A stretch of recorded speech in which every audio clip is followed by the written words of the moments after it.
Hello.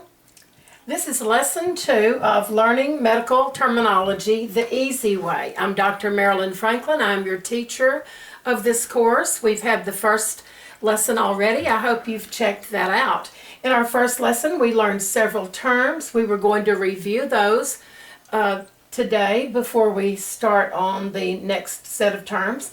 So in the last set, we learned the heart is cardio, the uterus or womb, hystero, the liver, hepato, skin, dermato or dermo, disease, patho, vein, phlebo or phlebo, bone, osteo. And so we also learned a few suffixes as well the other day, and so, or on the last lesson, and so we're going to apply some of those now. We learned that we can take a suffix, attach it to a prefix or a root word, and have a medical term. So if you look at this one, we're going to analyze cardiogram. Remember, cardio is heart. Gram is a permanent record of. So this would be an electrocardiogram, tracing of the heart. Hyster was uterus. Otomy is to cut into. This would be to cut into the uterus. Hepato was liver. Ectomy, removal. This would be removal of part or all of the liver. Dermato was skin. Ology is study of the skin. Phleb is vein. Itis, inflammation or infection. This is infection or inflammation of a vein. Hysteromegaly, uterus. Megaly means enlargement of the uterus. And finally, osteo is bone. Pathy is disease, in which it can function. Path can function as either a root word, a suffix, or even a prefix. In this case, it is functioning as a suffix. So osteopathy would be the study of bone disease. So this is our little review, and we're going to review again at the end of our lesson. But I want to go ahead and get started, and we're going to take up a few more root words today and a few more suffixes. So let's get started. You recall that I had said that sometimes we like to learn beginning with something familiar and then going on to something less familiar, and that's a very effective way of learning, and I try to use that when I'm teaching medical terminology when at all possible. And so therefore I'm going to put up some words, some of which I think will be familiar to you. One of them is cystitis. You're going to recognize itis as inflammation or infection, and cysto means the urinary bladder. So this is a bladder infection. Sometimes people say it's kidney infection. Technically, that's not correct. But you may have had a bladder infection, and so you know the word cystitis. So therefore, you know the root word cyst or cysto. You know that already. And from our previous lesson, you knew itis. So you know the term cystitis. Okay, we're going to do another one. Let's say that you had a friend who had to have a, colonoscopy. Or maybe you had a colonoscopy. Okay, you know the colon is the largest part of your intestine. And oscopy means that the physician is going to take an instrument that has a light on it, a very sophisticated instrument, good optics, place it inside the colon through the rectum, take a look around, make pictures, take biopsy samples sometimes, and but so that's a colonoscopy. And you'll notice that scoping comes from the word scope, and scope means to look, and you know that a microscope allows us to look at little things, a telescope, things far away. So colonoscopy, we're going to look at the colon then. So still going from familiar to less familiar, let's look at this one, colostomy.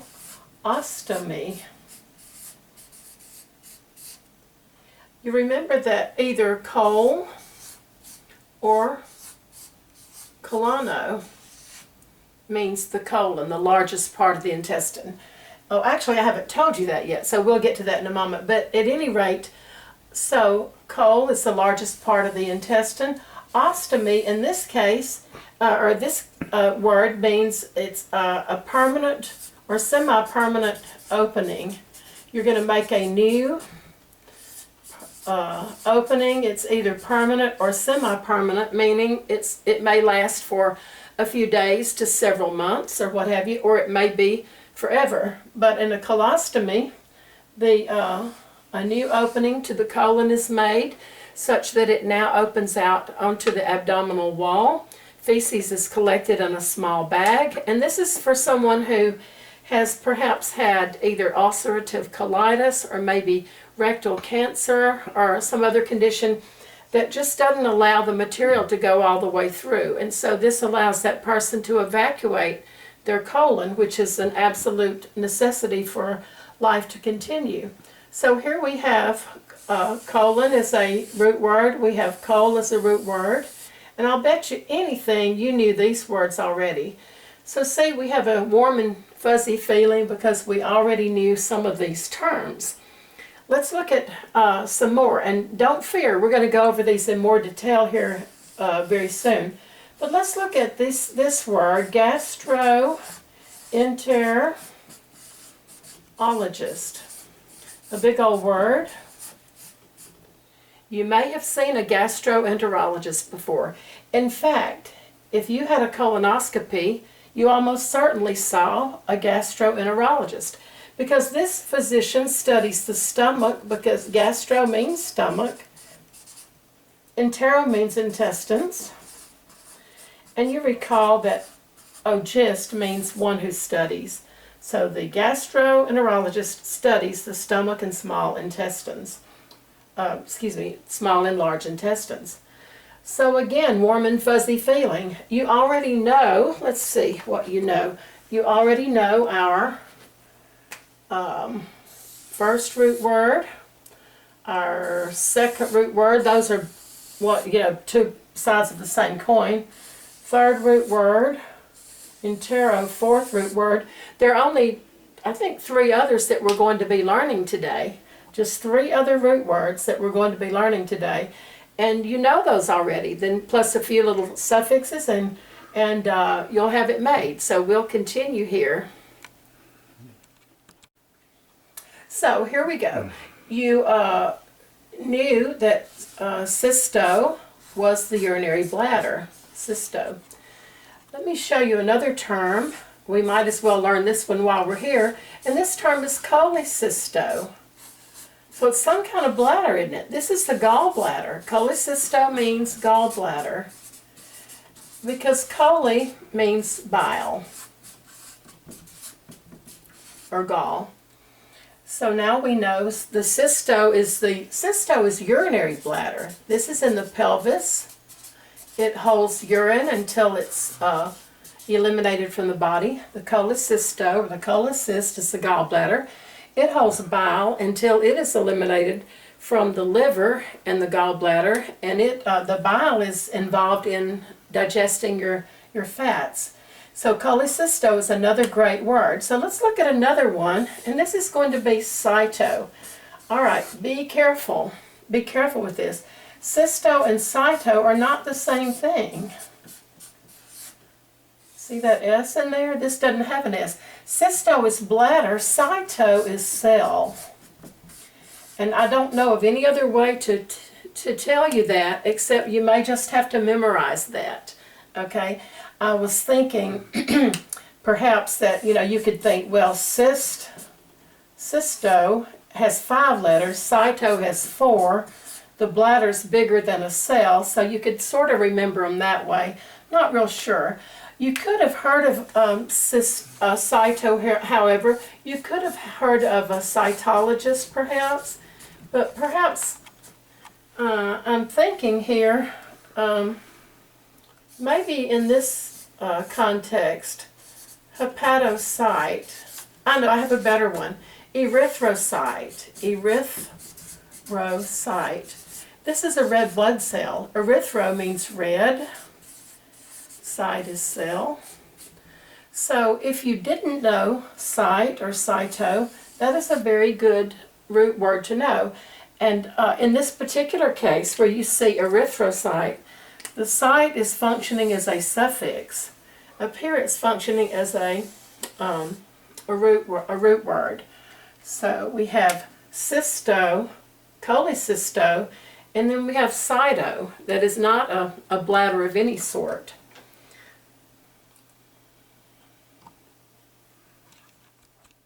Okay, so we learned, a moment ago, we learned neuro. And we're going to practice with these here in a moment, but we're just trying to lay the groundwork right now. There's another term that looks a lot like neuro, and it is nephro. We have neuro and we have nephro. Notice that that PH replaces the U, and it turns neuro to nephro. Neuro has to do with the nerves. The nephro has to do with the kidneys. So I'm going to tell you a way to remember the difference. I don't have to use this simply because I've known this for a few decades now. But you may be thinking, how am I going to remember one from the other? So here we go. Neuro, it's pronounced new-ro, of course. And of course it has to do with the nervous system. You may know that the nervous system arguably is the most complex of the systems, the organ systems in the body. And so let's pretend for a moment that you are a student, you're in physiology, you're studying the function of different organs and their systems, and you're about to learn neurology, and your friend says, you better move to the front row because you've got to hear all of this, pay close attention. So you tell your friend, I'm moving to a new row because I've got to be able to hear this new row, you know. So that's not great, but it's kind of all I've got for that one right now. But just in case you had not heard of a neurologist and didn't know that meant nerve, one who studies nerves, you can remember neuro in that way. Nephro, my way to remember that is a little bit sillier. Let's say that you have finished studying the nervous system. You sat in the front row and things are great. But you're getting a little bit tired because you've already studied several other systems. And now you're thinking, this has to be easy. We're studying the urinary system. I know all about the urinary system. I know I can do this.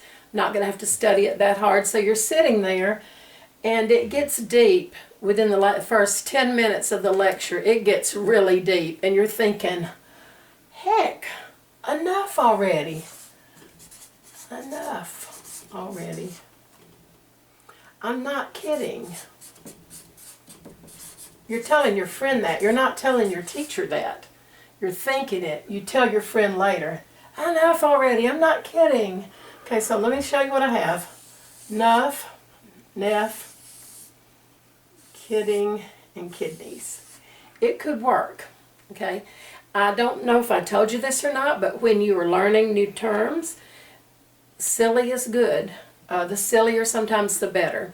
But I'll be honest with you, if you come up with your own rhymes and stories and way to remember these terms, you'll probably be better off than if you use the ones that I provide for you. I'd be very happy if you used mine. But you might have some of your own that will make you remember it better instead.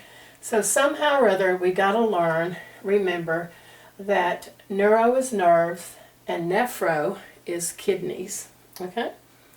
So now I'm going to show you a way. Oh, sorry. We're going to look at gastro, entero, and colo, or colono. All right. Gastro has to do with the stomach. If you've ever had gastritis, you'll remember it. It's very painful, but you'll remember that it is inflammation of the stomach. If not, you may have to think about it this way. Let's say that you have a little gas truck, and I'm not going to try to draw a gas truck, but there's a little gas truck, and it is going to travel from the stomach down to the small intestines. It is going to enter the small intestines entero, enter. Okay? And then that gas truck is going to keep going until it gets to the colon, which is the large intestine. Okay? And so this happens to be the order in which food and digestive enzymes and what have you passes through our gastrointestinal tract. This picture is going to leave a little bit to be desired, but let me just show you what I'm talking about here. If this is the abdominal cavity, this is the last little bit of the esophagus. This would be the stomach right here. Okay? And then I'm going to make the small intestine in a different color. Here's the small intestine like this. Now actually the small intestine is a lot longer than what this picture is going to suggest. This picture makes it look like it's about 1 foot long. It's actually about 22 feet long, the small intestine. So it's very, very long, 21 feet long. But at any rate, so the next part of the intestinal tract is the colon, and that's the last part. I'm just drawing part of the colon. It has an ascending part, a part that goes across, a descending part, and then finally the colon and the rectum.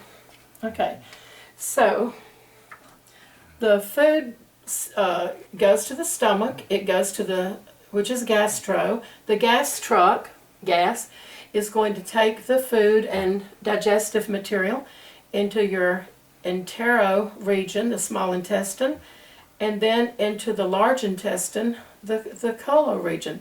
The colon region, look at this, colo, that's the lowest part of your intestines. The colon is the lowest part of the intestines. So I think with this little assist, you should be able to remember that content pretty easily. Stomach, small intestines, large intestines, or colon, gastro, entero, and colo. All right? So now I want to introduce to you some suffixes for today.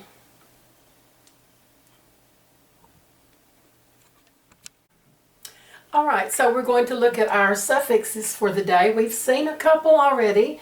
We have seen oscopy. Remember, that is the one that means to look. They're going to use that special instrument to look inside regions of the body. There's laparoscopy, there's thoracoscopy, and then of course colonoscopy, etc., gastroscopy. Now let's look at another one that is related to this, and this is scope. So if the physician is going to be examining the colon, he or she will use a colonoscope. So the colonoscope is the instrument. Okay? Oscopy is the process of looking. And yeah, so there's that. So two of our suffixes are scopy and scope. We also saw ostomy. And in that particular one, this was to create an opening that wasn't there before, may be permanent or may be very temporary. This word actually comes from, this is a suffix, it actually comes from two other terms, os and tome. You recall tome meant to cut. Now os has two meanings. It can either mean mouth or opening. If you think about it, the mouth is an opening, or it can mean bone. Now in this case, it doesn't mean bone though. Look at the word. It means to create an opening, to cut an opening, you see. So there's another suffix. Let's look at another one. Let's look at ography. You know, we were talking about someone having a cardiogram. A cardiogram was the permanent record. Cardiography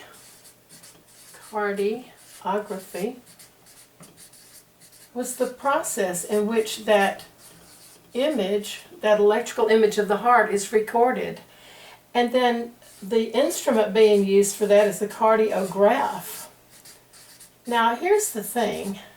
I consider these fine points in a way, but it just makes sense actually. The gram is the image, graphy, process. The graph is the instrument. So you can see how those are all related to each other. Let us look at one more suffix for today, and this is oma. Oma means tumor. And we could have a field day using oma, the suffix, with just about every one of the root words we have learned so far. So watch this. Gastroma would be a tumor of the stomach. Hepatoma, a tumor of the liver. Enteroma, tumor of the intestines. Enter can mean either small, large, or both of the types of intestine, by the way. Let's see now. Here is another one. Nephroma. What would that one be? This would be a tumor of the kidney. And one more. Neuroma would be a tumor of nerve. So oma means tumor. You may not have known this, but a tumor can either be benign, which means that it is not cancerous, or it can be malignant, meaning it is cancerous. Okay? Now, a tumor can be bad. It can cause pathology, whether it's benign or malignant, but it would be a lot better to have a benign tumor than malignant, because a malignant one has the ability to spread, and the benign one does not. So see, we only have a few little suffixes for today. So what I want to do now is I want to take some of our new root words, put some of our new and old suffixes on the end of them, and make some new words. So here we go. Alright, so as I said, we're going to attach some suffixes onto our new root words right now. And I will do that in a moment. I need to tell you something very quickly.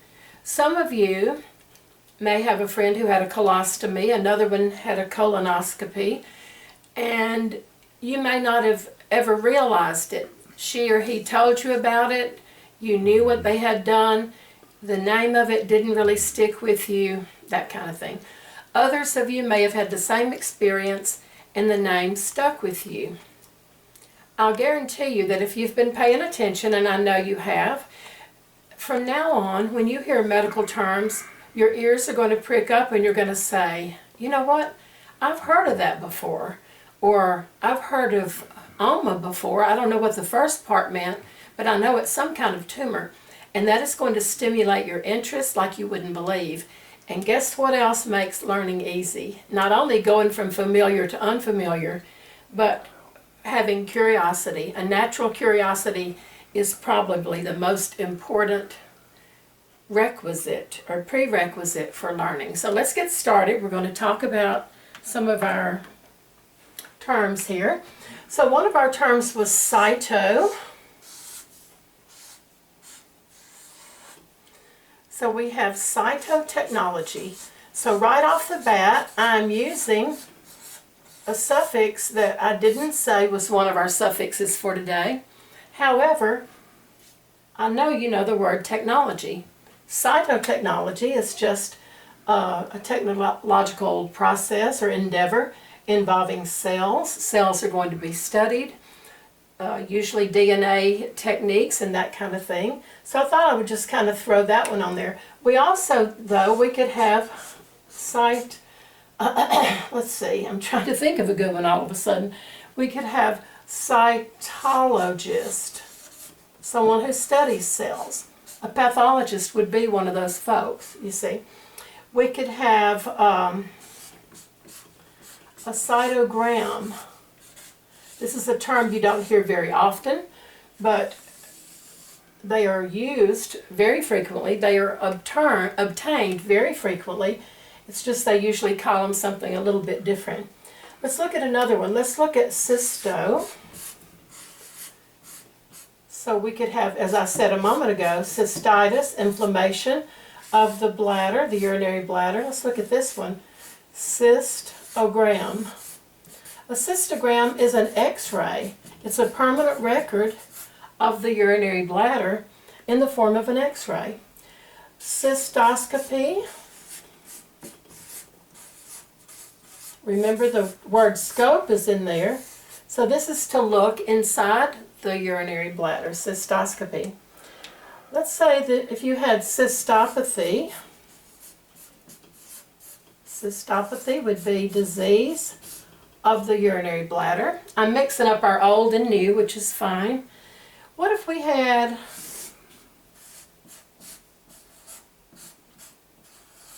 cystostomy? I have to be careful myself, or if I don't, I'll be saying the wrong word if I'm not careful. Cystostomy, urinary bladder, ostomy, the new opening. So sometimes they may have to put in a little tube into the bladder, not through the urethra, but from across the abdominal wall into the urinary bladder for a temporary reason or what have you. So we're going to keep looking. We're going to look at nephro next. Now we'll look at nephro. Remember, nephro is kidney. We're going to put nephritis, inflammation of the kidney.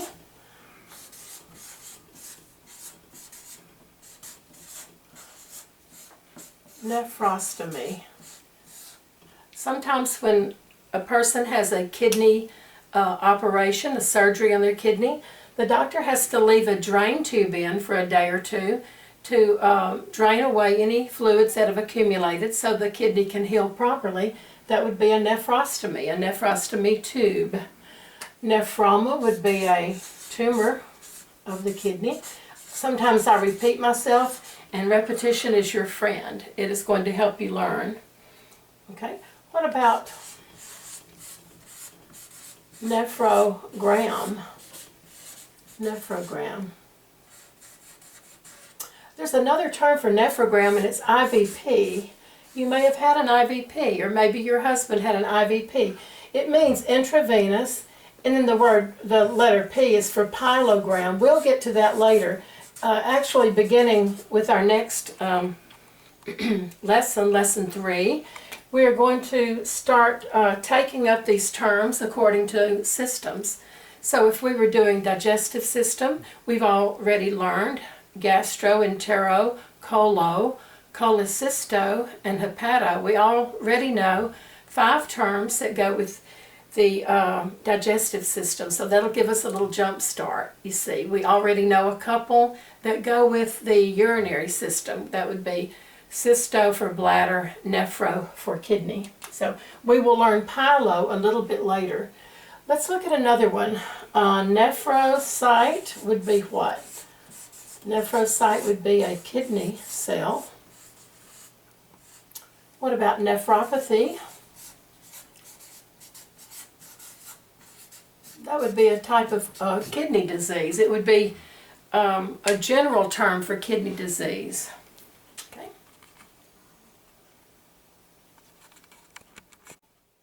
All right. Now, let's look at neuro, N-E-U-R. I'm leaving the O off for a moment because the O makes it into a combining form, and we may not want to use that particular combining form with a particular word. So let's look at neuro. Let's see. Let's look at the word neurological. This is something we haven't run into before. You know, ology would be study of. Ologist, one who studies.